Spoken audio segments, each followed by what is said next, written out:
تعالي اقول لك كده كام حاجه مهمين عشان تحمي ابنك من ان هو يتاخر في الكلام. اول حاجه، من اول ما الطفل يبدا يبص لك وابداي اتكلمي معاه، يعني من عمر كام يوم او اسبوع ابداي اتكلمي معاه كتير قوي كانه طفل كبير قدام منك او كانه شخص كبير قدام منك. الطفل بيخزن وبعد كده هيبدا يتكلم، حتى لو مش هيتكلم بنفس الطريقه او مش بنفس الحصيله اللغويه اللي انت اديتيها له.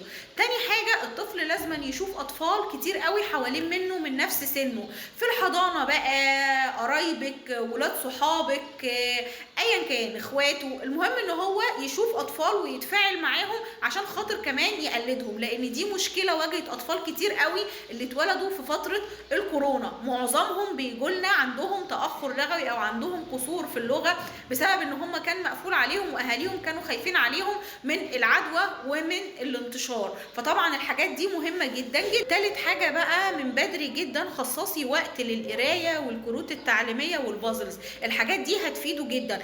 رابع حاجه بقى ودي اهمهم في الموضوع كله، قنني الوقت بتاع ابنك قدام الشاشات، ويستحسن تبقى مش موجوده خالص، بس يعني على فرض ان هي بيكون الطفل بيتفرج على شاشات سواء كان موبايل او تلفزيون، قللي منها كتير قوي قوي قوي في اول 5 سنين من عمر الطفل. هتقولي لي ما هي بنت اختي قاعده قدام الموبايل ليل ونهار وبتتكلم زي اللبلب. في فروق فرديه ما بين الاطفال وبعضها، مش كل طفل زي التاني، واللي عند ابنك مش عند غيرك، واللي عند غيرك مش عند ابنك. فالطبيعي ان احنا نحاول ونساعد ولادنا باللي نقدر عليه، ما ينفعش نسيبهم وبعد كده نرجع نقول ايه اللي حصل لهم وجرالهم كده من ايه.